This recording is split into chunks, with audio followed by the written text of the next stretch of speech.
One of the icons in the hospitality business is the Walt Disney Company, world-renowned for its leadership and culture. And no wonder when you have talent like our next guest. I've had the opportunity to get to know Dan Cockrell, retired Vice President of the Magic Kingdom, and learned about him, his management philosophy, the importance of building culture, and his new venture as a public speaker and author. Fresh off the launch of his first book, How's the Culture in Your Kingdom?, I had the pleasure of sitting down with Dan for an interview.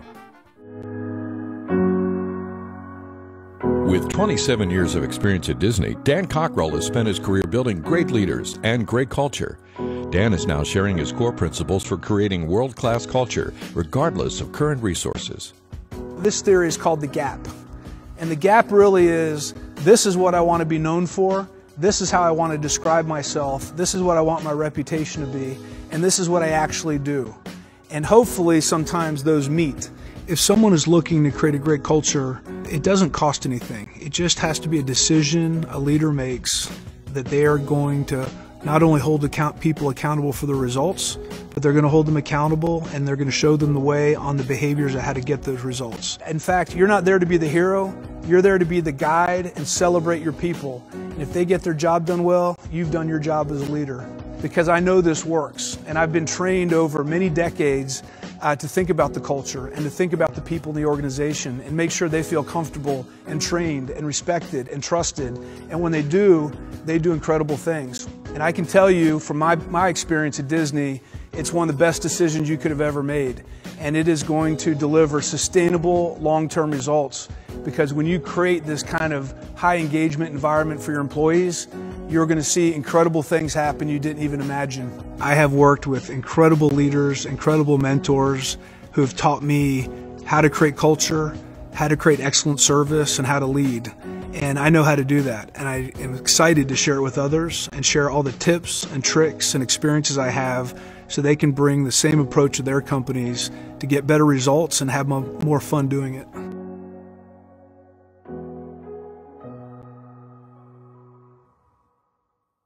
But it's like kind of speeding. If you speed a lot, you're more likely to get a ticket than if you don't speed a lot. It's just you're not going to avoid everything from happening, but your behaviors will work the odds. You know? Mm-hmm. Well, I think it was very timely for him coming off finals week as well. Good. I got a couple of those, so yeah. Okay, we're going to begin recording this, so it'll be available for use after this in different formats. We have with us today Dr. Betsy Garrison, Director of the School of Human and Environmental Sciences, which houses the hospitality program at the University of Arkansas, along with Dr. Kellyanne Way, which you were just talking to, Dr. Kathy Smith. Is Stephanie joining us at all? No, she is not. She's working on New York virtual study tour. Okay, great. And our student, Betsy Webb, is joining us. She's our student for the week. And welcome, everybody. I'm thrilled to have Dan Cockrell joining us. For those of you that don't know, in the hospitality trade, Dan is a rock star and a very accomplished leader in this business. Dan is the former vice president of the Magic Kingdom and spent almost 3 decades with Disney, starting as a park attendant and moved through various leadership positions in the resorts and theme park. And now he and his wife, Valerie, are embarking on their next adventure in consulting, writing, and public speaking. And Dan, I just got your new book, How's the Culture in Your Kingdom? And it showed up this morning, and I had a break, and I opened it up, and I started reading the first section of it, and where it says, take care of yourself and leading yourself. And it got to that area about, putting on a little weight, and you got to do this, and you get out and go. And I closed the book, and I got out and ran. Nice. So, I'm going to go back to it. So I had planned on getting further in it, but I just said, I'm getting out and running. So that's great. That's good. Yeah. I took off. But Dan, thank you very much for your time today. This is great. We appreciate it. And I'm going to stop talking and let you talk. Tell us a bit about yourself and your journey, please. Yeah. So I could say I grew up in the hospitality business. My dad was actually, he went to Oklahoma State for 2 years. And then, as he said, he forgot to go to class after a while and ended up leaving. And he went up to Washington, D.C. and started working up there in hotels. And he ended up spending 16 years with Marriott. So as I grew up, we moved every couple of years. We were moving somewhere to open a new hotel. And we settled in Washington, D.C., right outside of, and Bethesda is where the Marriott headquarters are. And I grew up there through high school, and ended up going to Boston University and studying political science because I had no idea what I wanted to do with my life. And liberal arts degree sounded like a good thing, and Boston seemed like a good place to go to school. So went there. My freshman summer, I waited tables in Ocean City, Maryland, for the summer. And then my second year, I ended up going to Walt Disney World on the Walt Disney World College program. So we have about 12,000 students at Walt Disney World at any given time who are in various colleges. We have the international program that staffs a lot of the World Showcase at Epcot, J1 visas, and then we have the international hospitality program that works in the hotels, and then we have the college program. And we call it a live, learn, work experience, because you live with people sometimes from at least different universities, sometimes different countries.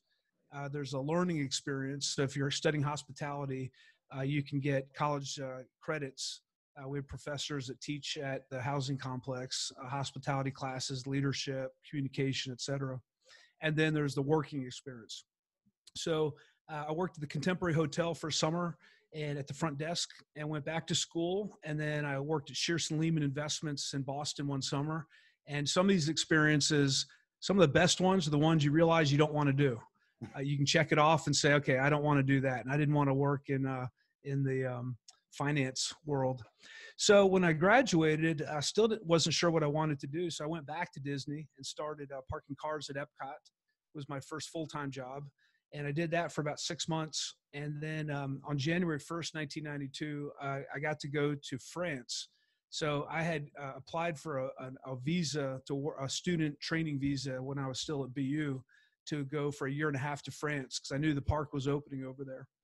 And I showed up in France, and since I'd worked in parking and at Epcot, I was now a specialist in parking. So of course they put me in parking in France, and I was a management trainee there.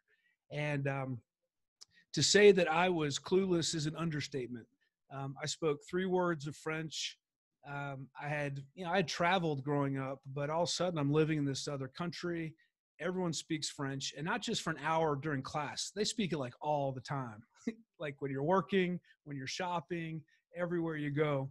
And I kind of made a decision that, and there's something, in the book, there's a whole section on mindset. And Carol Dweck has a great book called Mindset, and I'm a big fan of that one. And mindset, basically, there's growth mindsets and there are fixed mindsets. And someone with a fixed mindset will end up, well, first of all, they're not going to go to France to try to work because it's like your chance of failure is high and your chance of not communicating is high. But when I got there, I just said, look, I can either sound ridiculous now and keep practicing and trying to communicate and learn the language, or I can be timid and not put myself out there. In a year, I can still not be speaking the language. At least now I have an excuse. I haven't lived here yet, but in a year, it's going to be on me. So I just dove in and started figuring out, reading, studying, and talking to people. And it's amazing when that's all you speak every day. And I don't care what language it is, you start learning it. Now, as I tell people, no one ever asked me what part of France I was from, ever, but at least I could communicate. And I ended up staying over in France for 5 years and worked in parking. And then I went into ticketing and guest relations and food and beverage and human resources. And every year I was looking to do a new job. And I didn't know what I wanted to do, but I just knew that diverse experience was going to open doors for me. And I think that's probably the way I was raised. My parents, we traveled a lot. They were very open-minded. They exposed me to lots of different things. And I think this idea of exposure and experience is such a powerful thing. And so, living in a country when you are the foreigner for 5 years was a humbling experience. And I learned a ton there. And you really start to realize at a very young age how much you don't know about the world. All the cultures, every day was a new learning. And it was stressful at times because, I thought as soon as I learn the language, I'm going to be able to do everything here.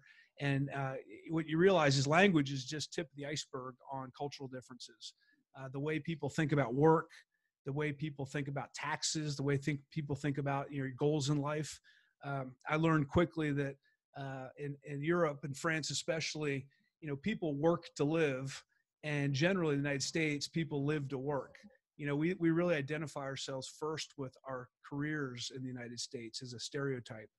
And I learned quickly in France, when you ask someone about themselves, they tell you quickly where they're from because they're very proud of where they're from. It wasn't what company they work for. So you started to learn all kinds of things. And you go through when you live in another country, you go through a honeymoon phase where you're so excited to be there. And then reality sets in and you start to realize and you question everything because you're comparing everything there for what you believe in and what your values are and what you think things should be. And you get to a point where you either say, okay, either I'm going to leave and go back to where I'm comfortable, or I'm going to demand and complain and hope the country changes because I don't agree with how everything's done, which that's not going to happen. Or you just start accepting things. And that's what I started to do. And my wife is from France and we've been married 27 years. So she lived in the United States and has been here more, her adult life. So we always talk about the fact that we've realized when it comes to culture, things are not better or worse, they're different. And if you see them that way, it's much easier and you start to accept things. And I mean, just simple things like, when in the morning we'd have coffee and you drink coffee out of a big bowl. I'm like, okay, I'll drink coffee out of a bowl. That sounds good to me. And when you're standing in line, if you don't really hold your place in line, people will step in front of you. And I thought that was very rude. But after a while, I realized that's the culture. If you're not protecting your space, then you're giving it up and other people are going to step in front of you. And when I got back to the United States, I had to unlearn proximity because I was used to standing really close to people. And all of a sudden, people are looking at me like, why are you standing so close to me? And over 5 years, I had just changed in how I dealt and interacted with people. So we did that for 5 years. And then we moved back to Florida in 1997. And I was at Disney until 2018. So I went to Epcot for a while as an operations manager and learned a lot about the business. I went back to school after 8 years of being out of school. And I said I'd never go back to school again.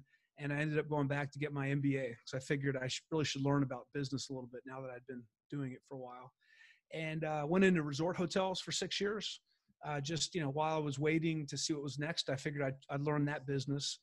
So I took a big step backwards to learn the hotel business. And I figured, how hard could this be? You check a guest in, you clean the room, they leave, you get the room ready for the next person. Well, it took me a year before I had a clue what I was doing. And that's the good thing about Disney. We're big on moving people around and giving them diverse experiences. And then I went back to parks and I was a general manager for a few years of attractions and merchandise. And then my last 9 years there, I was the vice president of Epcot for a couple of years, Disney's Hollywood Studios. And my last 3 years there, I was the vice president of the Magic Kingdom. So 19 jobs in total. Once again, just big believer, diverse experiences, keep gaining experience. And not just for career gain, but I think just life experience. It just makes things so much more interesting when you put yourself out there and you're willing to learn new things. You pay attention to things that you don't understand and you make an effort to learn them. And it takes a lot of energy to do that, but it opened up many doors along the way because I was willing to try something new and was very lucky to work in a company where they have very clear goals, very clear vision of what they're trying to get done. And the culture is very strong. And you learn a lot from that. And when you're working with people who are more talented than you tend to step up and you perform at a higher level. And it's a pretty neat place to be, but it's not easy. It's a really strong culture. People work really hard because you don't want to let anyone down. It's a big team effort. And after 26 years there, my wife and I thought she was crazy. She said, well, why don't we go do something else? I said, are you crazy? I mean, I'm running the Magic Kingdom. And for a year, I thought about that and finally got up my courage to think I could actually be an entrepreneur. And we did that 2 years ago. 2 years ago today was my last day at Magic Kingdom. Hey, and congratulations. We set out. My dad worked for Disney for 16 years. He retired in 2006 when he was 63 years old. And after that, he wrote 4 books, became a keynote speaker, did podcasts, he was on CNBC a couple mornings ago on the Squawk Box talking about Disney. So not bad for an Oklahoma State dropout. And he was a good role model for me, and he's mentored me along the way. And my wife has been, she worked at Disney for many years. She was a facilitator at the Disney Institute. And so we are successfully working together now I thought just because you're married for 27 years, you can also work together, but that's a whole nother dynamic. So we somehow navigated that and didn't kill each other or get divorced. Yeah. So we're now we respect each other personally and professionally. And so, but we had, there was definitely a change management that was going on there. Dan, I think that's a fantastic story, and you bring a lot to the table that people can learn from. Talk to us a little bit about the business of creating a fun time. Disney has a culture about it, and it is captivating, and there's almost a mystery about it. But at the end of the day, it is a business, and your job as you moved up, I would assume, is to transfer that, make sure that is seen within every touch point. So if you could talk about absolutely. that a little bit. I think, I think it goes all the way back. And everything I'm talking about, I think you can apply to any company. A lot of people think Disney's just different, but any company is either selling a product or a service, and you can deliver that in an excellent way. And Disney it's a complicated business because we're into lots of different businesses. We're in the hotel business, we're in the theme park business, the cruise business, the food and beverage business, the merchandise business. But if you go all the way back, you think about Walt Disney. And, Walt Disney, really creative guy, very innovative. And he basically, he was at Griffith Park in Los Angeles when his little girls were growing up. And he talks about going to the local carnival and sitting and watching the carousel go around on a bench and thinking, there must be a better way. There must be a place where families could go, that it'll be safer, it'll be cleaner, it'll be a nicer experience. And he was an animator. And so he basically said, I'm going to create a 3-dimensional movie, which is what the theme parks are. That was his original idea. I want people to be able to step into make-believe, step into a fantasy world where they can experience, spend time together as a family and forget about all the outside world. And that's what, the theme park became. And that was his original concept. So I would tell you today, we're still in that business. We want people to step out of the real world and go into an environment where they can forget about their problems and really spend time and be wowed and enjoy time together.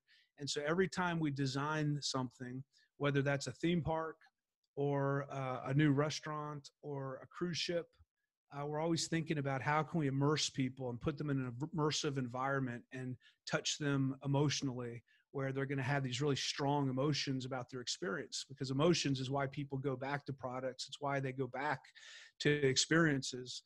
And we are very much a business. I mean, we're a publicly held company, and we have to get results every quarter. And intent to return and intent to recommend is the lifeblood. That is those are the 2 metrics that we look at intently. How likely are you to recommend Walt Disney World after your vacation? And we take, we measure everything at Disney on a 5-point scale.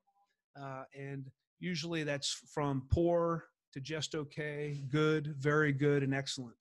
And what we've learned over time is you take excellent, and that's the goal, and you put it on its own, and everything else is just not excellent. People say, well, we had 40% very good and 30% excellent. And the way we look at it, very good is the same as poor. It means you're not highly likely to return. And it's so competitive out there that if you're not getting excellent scores, you're average. And so that's where we set the bar. So if I tell you that in the Magic Kingdom's at 63% overall experience, that means only 63% of the people had an excellent experience. Now, probably another 34% had a very good experience. But once again, we discount that because excellent means you made a personal connection with them. Mm-hmm. And we design every experience. And so if you take a step back and say, okay, how do you apply this to a bakery, or how do you apply this to a supermarket? You have to be very empathetic. And empathy means you have to put yourself in your customer's shoes and see the experience from their point of view. What is it when you go on your website? How are they seeing it? How are you presenting yourself? What promises are you making? How do you engage them? How easy do you make it for them to spend money with you? When they come, how complex is the experience? How welcoming is it? And we look at every step along the way. So we're very empathetic with our customers. And if businesses just did that, if they just went, if I was running today, I was running, bowling alley. I would, as a general manager, I would tell all my people, come in once a month as a customer. And is the parking lot clean? Is the lighting on? Do I feel safe? When I come in, does it smell nice? Are things clean? Are things well maintained? Are they painted? Am I welcomed in a very warm way? A lot of this is very much common sense. And I think a lot of people try to make it much more complex than it needs to be. But if you can look at your business from your customer's point of view, and you can look at it from your employee's point of view, what is it like to work there? Are the policies, do they work for the employees? Are you empowering people? Can they make decisions on their own to help people? Do they have the tools and training to do their jobs? So at a base level, and I can get into all kinds of other things, which I'll talk about, but I think at a base level, if you can keep looking at it, we call it a guest-centric approach to the business. Everything we do, we design from the guest's point of view.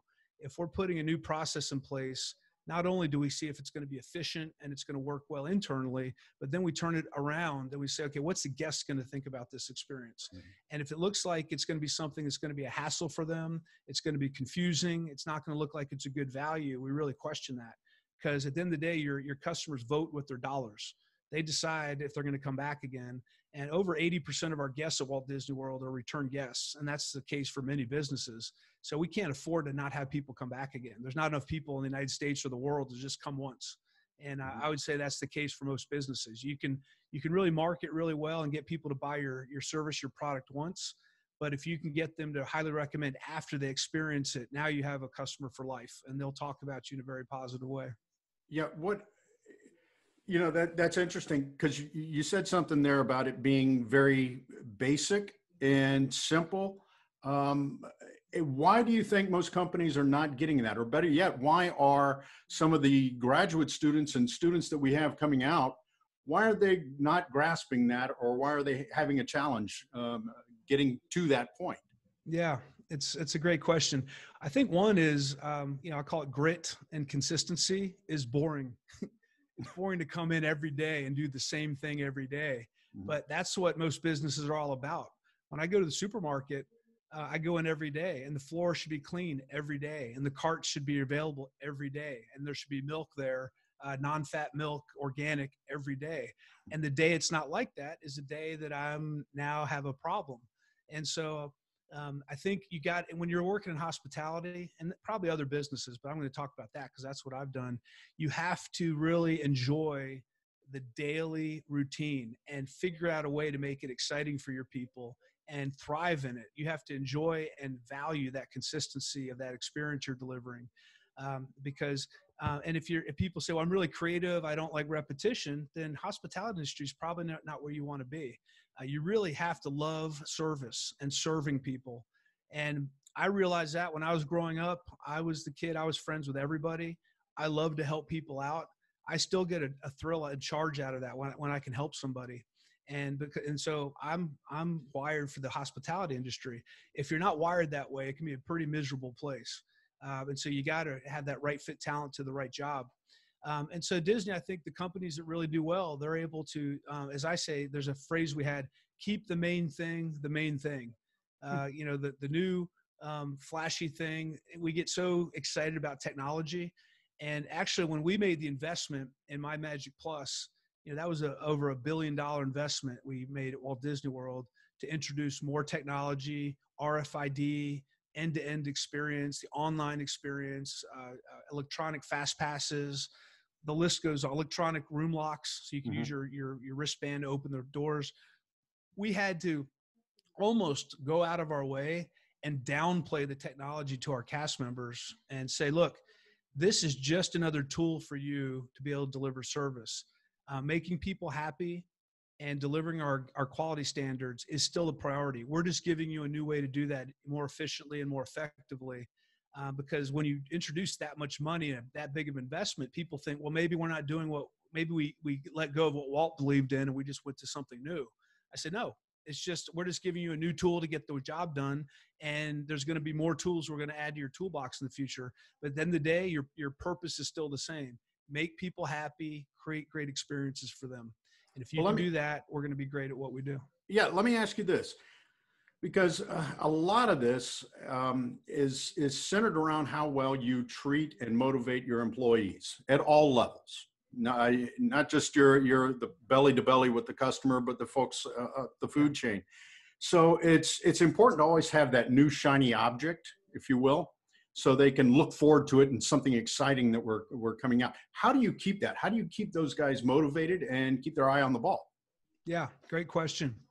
I think it's multiple things. I think first of all, something you're talking to, Rob, and at Disney we call this the value chain. Any business, the outcome are sustainable results.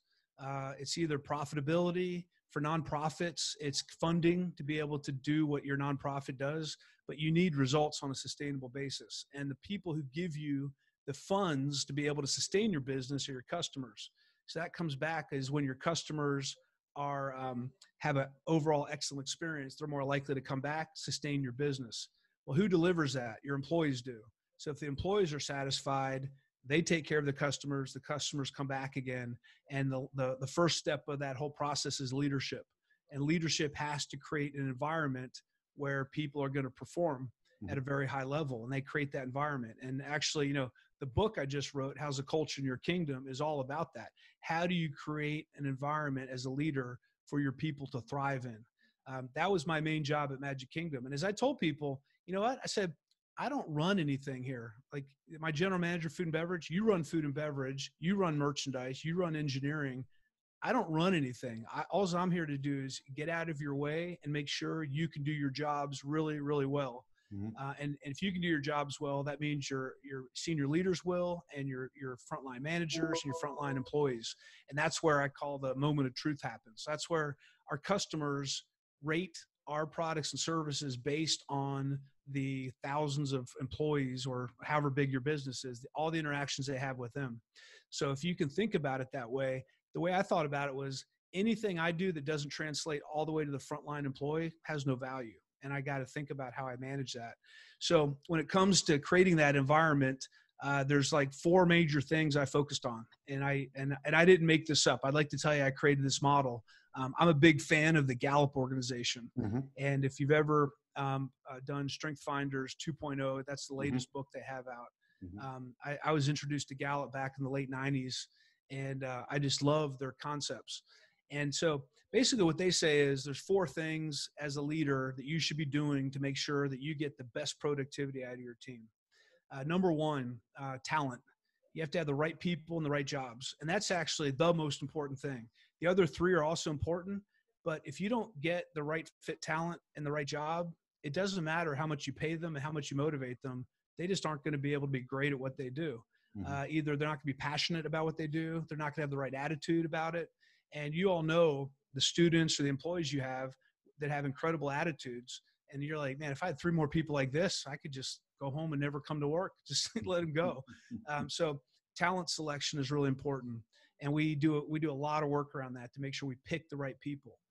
So we don't, at Disney, we like to believe we're not going to hire you and then try to change you to be great at hospitality. We're going to try to find people who are already great at hospitality and they love to serve. And then we're going to train them how to do the job. So that's the first step. Second is relationships. If you want people to really go above and beyond and release that discretionary effort that they're holding onto, you have to build a relationship with them. And you have to make sure you let them know that you care about them. Every time I have a new team, I have lunch with each of my direct reports. And we spend a couple hours and we don't talk about the job. We don't talk about work. We talk about backgrounds. Where are you from? What jobs have you had in the past? Tell me about your family. I really want to get to know them personally, because when you build a relationship, everything gets easier. Difficult feedback gets easier. Recognition gets easier. They're more likely to forgive you when you make a mistake and how you deal with them. You're more likely to forgive them when they make a mistake. And that relationship is important. And I found at Disney, relationship wasn't a hierarchy thing for me. My goal was to build a relationship with every single employee at the Magic Kingdom. Now there's 12,000 people working there, so it was never going to happen. But I did everything I could to be in the cafeteria regularly, have lunch with people I didn't know, walk around the park. I had a confidential voicemail number. People could call me directly and leave me a voicemail. On my confidential voicemail, I had my cell phone number. And, people thought I was crazy. Well, what if all the cast members start calling that and then call you at home in the middle of the night? I'm like, why would they do that? If they're doing that, we have a problem, because I like to think that they respect what we're doing and we have a relationship. Mm-hmm. So a lot of this is accessibility. Number 3 is clear expectations for performance. Mm-hmm. If you don't tell people clearly what the expectations are, it's hard for them to perform. Imagine if you started the semester without a syllabus and without materials and just said, just come to class and we'll kind of teach and I'll give you a test and we'll just see how you do as you go. And then at the end, I'll tell you how you did. That wouldn't be fair. And it's the same with work. You have to be very clear on what your expectations are. And then lastly, reward and recognition, which we don't do nearly enough of. I would say at Walt Disney World, we were really good at doing that. And it was always one of our lowest rated ratings when we did our employee survey, because we just don't find enough time to reinforce the behaviors of the people we really appreciate. And so I was I was big with my team to be very purposeful. And I said, at the end of every day, look at your calendar, think about all the meetings you were in today, and send a note or a text or an email or call someone and just let them know something they did that you appreciated and reinforce that behavior. Because if you never give people feedback, they're not going to know what they're doing well, and they're going to sort of be lost. So pick the right people, build relationships with them, set clear expectations for performance. And when they do it well, reinforce those behaviors through reward and recognition. And that's worked for me for, almost my whole Disney career. Yeah, that's fantastic. Dan, I want to be cognizant of your time. Sure. And do you have any comments now about what's going on with the coronavirus and how it's affecting us? Because in my opinion, it's disproportionately affecting the hospitality industry. Sure. And it's going to be that much more of a challenge coming out because of our nature. It's to be in contact. Do you have any thoughts on that? And then the last one is, do you have any advice for students nowadays coming out of school, going after careers, and better yet, our leaders? We have 2 different audiences here. We've got teachers and we've got instructors and sure, students here. Well, if you would let me, can I share my screen? Do I have I can. Yeah. Let me throw this up real quick, because I'd like to I'll give you the PDF of this, but this is a presentation I had done previously, and I think this will address it. Actually, I presented this. My daughter is a senior at the University of Colorado Boulder Business School, and she's graduating. And so I called the school and said, look, if all your students are as worried as she is, someone needs to talk to them, and I'd love to do that. So I talked to them, and this, the idea is play the long game. And I've been showing people, and Rob, I think I showed you in one of our mastermind sessions that, for decades, we've had ups and downs in the economy, and there have been crises, and everything, the world keeps spinning, and everything moves forward. And I think it's a hard time to be graduating now. It's a hard time to be, it's a hard time in general for people, because this is really putting a damper on our ability to kind of make ends meet and pay our rent and do all that kind of stuff. But this will move on. And I'll tell the students out there, this probably isn't the worst crisis you're ever going to see in your life. There's going to be other things coming up. There's going to be more financial crisis. We're overdue for a financial downturn. No one thought it would be a pandemic. But when you think about playing the long game, I kind of have a few tips for you. Know yourself. I talked about that earlier. That self-awareness is such an important thing.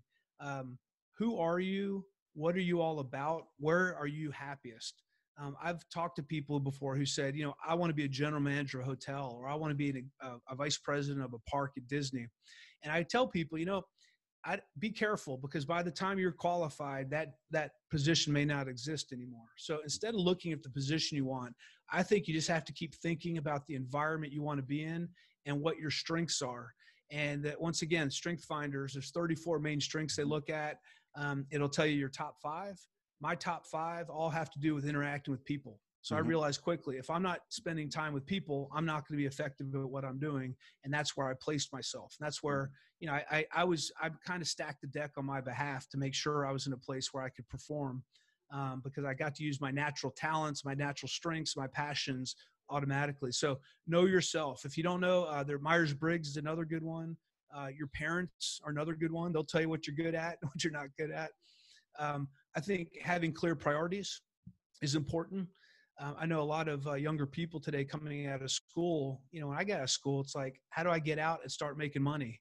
But I think the goals today are much broader. My son is 24 and working now, and he's like, I want to retire early. I want to work hard now, but I want to retire early. I want to have a great life. And so he's thinking about these things. I didn't think about retirement at 24 years old. So there's three big buckets I kind of prioritize my life in: take care of myself, take care of my family, take care of my career. And every day, if I can get 1 out of 3 done, that's a pretty good day. 2 out of 3 is an exceptional day. And 3 out of 3 usually doesn't happen. So if I can get up and exercise, I've taken care of myself. If I can, think to go out and get the paper for my wife or make her a cup of coffee or remember a wedding anniversary, check, I did well there. And if I can do well at work. And so as long as you got to spread out what your priorities are, because if you put all those eggs in one basket, it's kind of a dangerous thing. So how do you want to be successful in life? And only you can define success. I always tell people, run your own race. Don't let Instagram or Facebook or anything pressure you. And we all do that. We all look at these lives people have. We're like, why can't I have a life like that? No one has a life like that. It's fake. They're had the same problems you do. We're all dealing with those things. Get organized. Just get organized. 80% of life is just knowing what's going on, showing up for the meeting on time, finding the right phone number. And whether it's using a day timer or there's tons of apps out there, just get organized and get disciplined. And once again, this is such a basic thing. It's a great, easy concept, very hard to do. Seeking diversity and network. I'm a big believer that people create their own luck. Mm-hmm. Anyone now who's sitting on their couch waiting for this to be over until there's opportunities is already done. The people who are out calling, telling people, you know what, I'll come volunteer for you. Give me an experience. Or, you know what, as soon as the Peace Corps opens up, I'm going to go take a year and go work somewhere in the world.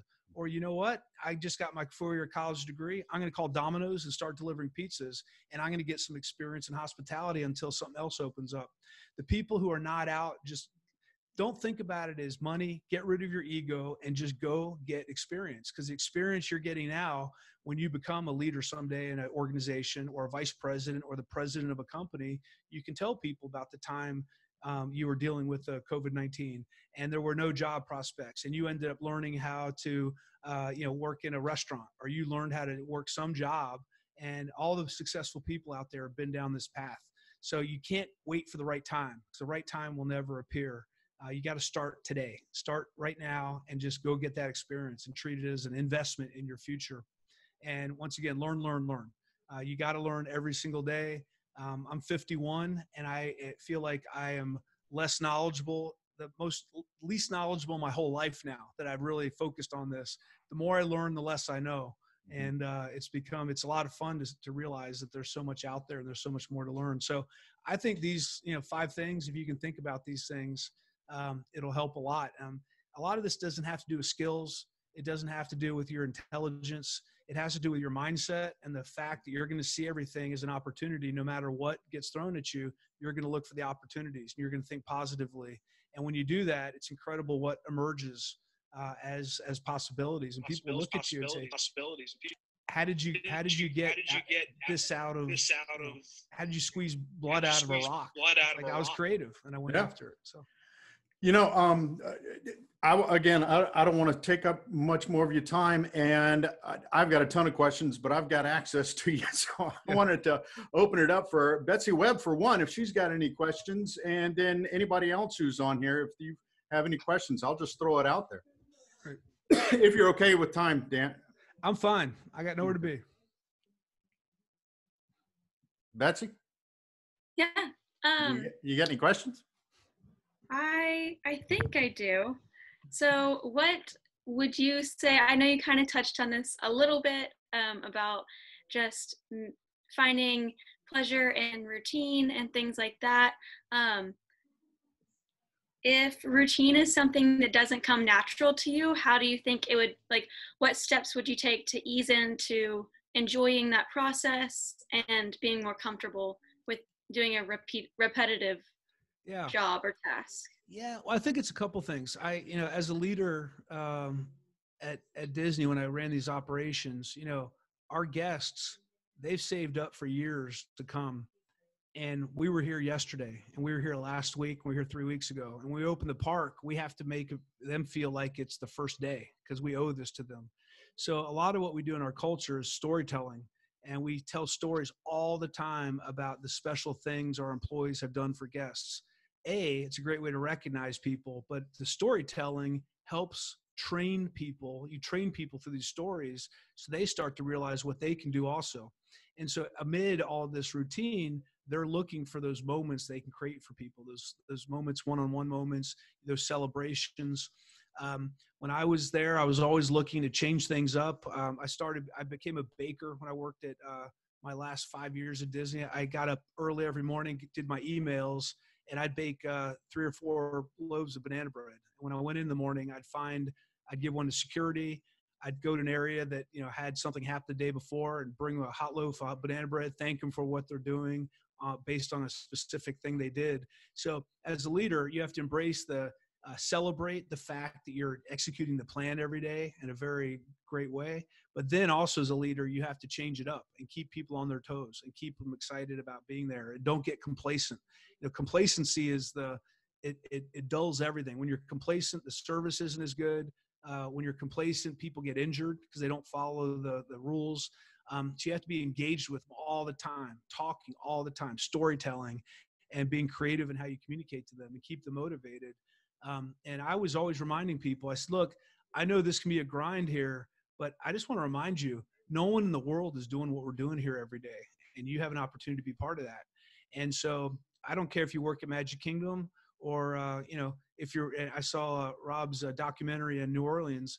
Every day it's like, hey guys, people are coming from all over the world to come here to have one of our daiquiris. Let's make it a great day. We are here to put this place. New Orleans is a famous place, and you get to participate in that. Getting people to be excited about their purpose, not their job, their purpose. And when you get people focused on purpose, it comes a lot more fun, and it makes a lot more, there's a lot more meaning to it. And Dan, you've worked with a lot of very creative people who are doing mundane things every day. Right. Yeah. And that's the, sometimes people think the conflict is, just because you're creative does not mean you can't do things every day. You can actually apply that, I would assume, is what you're talking. I think that's what Betsy was getting at as well. Yeah. Okay. Anybody else? Oh, come on, guys. I know y'all better than this. I have another question. All right, Betsy. So, with COVID coming to an end, and we'll hopefully be able to have larger groups together, how do you think that will change in Disney World? Will there still be like that same amount of people being able to go into each park, or how will they kind of handle that? Yeah, it's a great question. A lot of the modeling and the way I've thought about this, I looked at what happened after 9/11 and with the terrorist attacks, because this is similar in nature. There's an event that happened, and it's making us rethink about how we operate. So after 9/11, TSA ramped up at airports. We started doing bag checks at Walt Disney World. We started with metal detectors. We have canine dogs and police presence at all the parks. Disneyland Paris, they now x-ray all the bags, suitcases before they go into hotels. That didn't exist before 9/11, and now that exists. So I think what you're going to see is, the way I think about it, you have a pre-COVID world, which is kind of now it's very chaotic. People are going to start going back, and there's going to be a recurrence. And until there's a vaccine, you're really going to see a lot of that. I mean, Shanghai opened today. Shanghai Disney opened. They opened at 30% of their capacity today, and they're going to ease into it slowly. But, getting large amounts of people very close together is going to be an issue until there's a vaccine created. Now, the other thing on this is, even when the vaccine's created, you have to design your operations to be able to absorb this if and when it happens again, because this will happen again. I've been doing much more reading on this, and the fact that there's a lot more urbanization now. There are the animals that carry these diseases are now more closer to humans. And so there's a lot of work going on around that. So we're going to have to design our operations to have this in the background and operate this way. And it's probably, we're going to turn it up and down, just like we do the security. There's what, yellow and green and red and all these different levels of security. I think we're going to get into that with these pandemics. And the second time around, the world is going to be so much more prepared for this. Protocols will be clear. You know, today everyone's shooting from the hip because there's really no rules and people are making stuff up as they go. But I think there's the companies that are going to be good at this are going to have a very good plan. They're going to operate differently, not only to manage the risk, but also the perception of risk.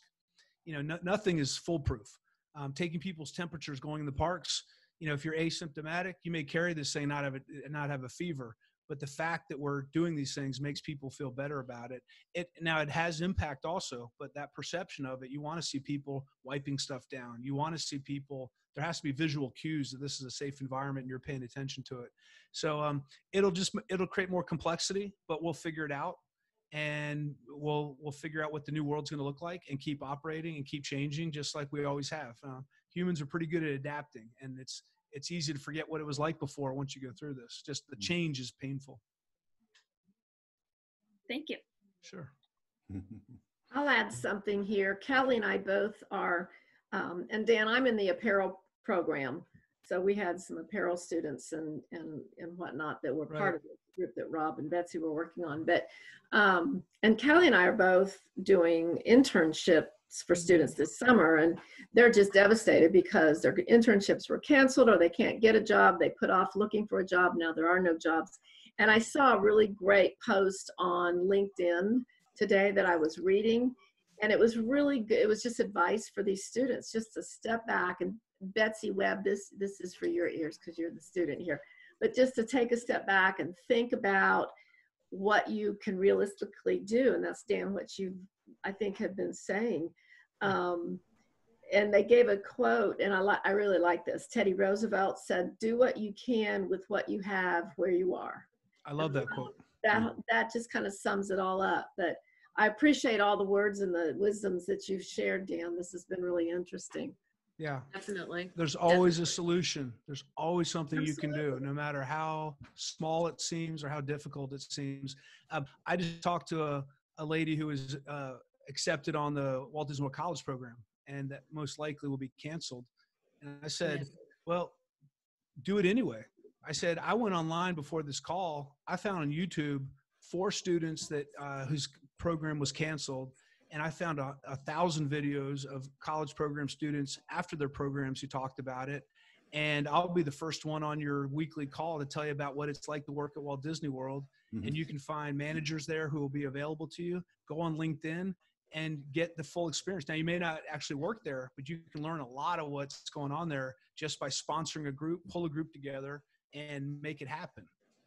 And I think just people, you just can't have a victim attitude. You just got to say, okay, that's gone. What's next? What do we do next? It's kind of like from Apollo 13. Remember that? They just said, look, work the problem.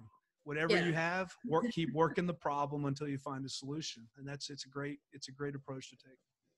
Well, we've even come up with alternative internships for those students that don't have a job. And it's very similar to that.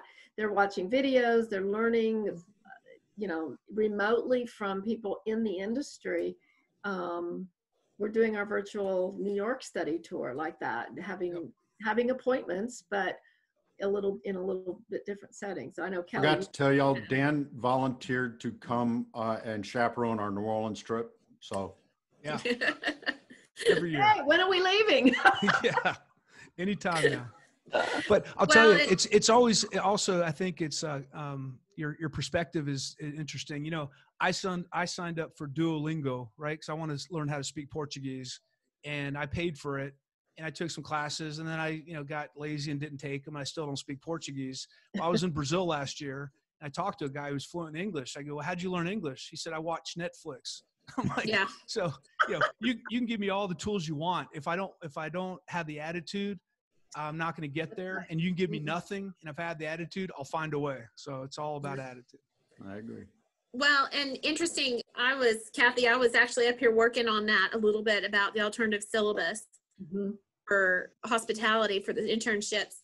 And it's so interesting that you said that, Dan, because one of the things I was looking at was Strength Finder, because I've done Strength Finder before. I've done almost every one of them out there. And the Myers-Briggs, for our Career Center, the students can take them each for $10. And so Lobot, our other internship person, we were talking, I said, yeah, but if they take it, nobody interprets the results for them, then it's really of no value. So somebody got to do a Zoom session. And so we were trying to put those pieces in place. So it's interesting that you said that.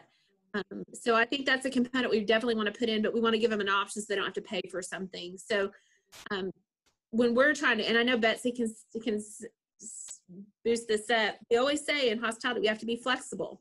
We have to be flexible in creating this alternative syllabus that actually has learning outcomes that are going to matter. Right. So that's what I was saying today, Kathy, was we need to make sure we're putting leadership components in there that they would be missing on the job. Yeah. Working with I mean, just me, I have, Apple News on my iPad, and I've picked all the themes. So every day, I don't read the news all day, but in the morning I go on, I get a quick look. And so if someone calls me, a hedge fund calls me and says, how do you think Disney's going to open? I can say, well, they opened this morning in Shanghai, 30% capacity. You have to have your health records done. They take your temperature going in. And I can just tell them how to operate things just because I watched a 3-minute video this morning. It's not like I'm smarter, dang. I'm just paying attention. I love that. That's great. Anything else? Don't watch the news because you don't want to hear that. Yeah. Well, get the morning updates and then go get it the next day. If something's really bad, you'll get texted. Don't worry. Yeah, exactly. Breaking news. Yeah, it's always breaking news now. Yeah. All right. Anything else? Dr. Garrison? No? Anybody? Oh. Nope. Okay. Well, Dan, It's just I got been you hard back for this me to week. have. Great. Hard for me to have another Betsy on the call. Yeah, exactly. Well, Dan, we want to get a hold of your book and make sure that the students have an opportunity to get a hold of that. I think you and I can probably talk offline about that at some point. And I will. Let's figure that out. But as I said, I want to. I think you said what you have about 90. We had about that many this last semester. I had, but we've got quite a few more. But we can. I'm sure we can put our heads together and come up with a number for you. Yeah. And Good. And it might be a good idea for the internship part of for the alternative. This is for them to read that book, and then we can relate it to different. And my wife right now is working on the book. She's working on a workbook that we're going to use in consulting seminars, and I'm designing one for universities also with a teacher's guide because I've been talking to some hospitality programs, and they said we would love something and just keep it relevant and updated. Yeah. And it takes you through a lot of, I would say 80% of it is leadership and operations, and 20% of it is in hospitality. But a lot of these businesses, there's lots of overlaps. I don't think people realize how much businesses have in common. They're not that different. You're leading people. You're trying to be empathetic to customers. You're trying to be organized with processes. It's a lot of it's very similar in nature. Enterprise Rental Car loves our students. Love for internships, and then takes them on into the manager and training program. And honestly, that is one of the best internships I have seen in a long time. Enterprise. Talk about process and organization. I mean, that's a complex business, trying to match customers with what they're looking for. There's a lot of math involved there. They've got that internship down to a science, though. They all have these big marketing things for the semester, and then they have prizes, and it's like $1,500. Put some teams. I mean, they really have targeted that age group, and then how to get them involved, and they don't even realize they're utilizing steps of leadership. So I say kudos. They're doing a great job. That's great. Yeah. A rent-a-car. Go figure. Yeah. all right. Well, Dan, we could probably occupy your time, for a few hours, but, I really appreciate this more than you know. It was fantastic. And if there's anything we can do for you, please let us know. But we're going to make sure that our students know about what you have and what you offer. Are you still doing a podcast? I know we had, you talked about some of that, I do my weekly podcast. It's called Come Rain or Shine. Yep. I have about 100 episodes done now, and we're doing for 38 days. We did Lemons to Lemonade, which was basically we have nothing to do, so let's do Jody, my partner, and I did this little 7-10 minute podcast daily, and we did our last one on Friday when the jokes got to the point where we're like, all right, we got to stop doing this. There's no added value anymore. But it was just trying to get people through and give them a perspective during a pretty stressful time. Good deal. Come rain or shine, is that it? Yep. Come rain or shine. Okay, and dancockrell.com is the other one? dancockrell.com is the website. Yeah. All our information's on there. My wife's working on a new website called cockrellconsulting.com, make it really official. And we're gonna start pulling in partners that have expertise and stuff don't have an expertise in to give them some visibility. That's a good idea. But dancockrell.com, yeah. All right. Well, thank you very much, sir, for your time. And guys, it's my pleasure. Yeah, it's. I hope everyone stays safe and look forward to seeing what's going to happen over the next year. It's going to be a bumpy road, but like I said, I think it's all going to be fine. Just got to stay positive. We'll make it through. I agree. Thank you very much, Dan, for your time. We really appreciate it. Take care. Dan. Go Cowboys. Bye, Betsy. Take care now. Bye.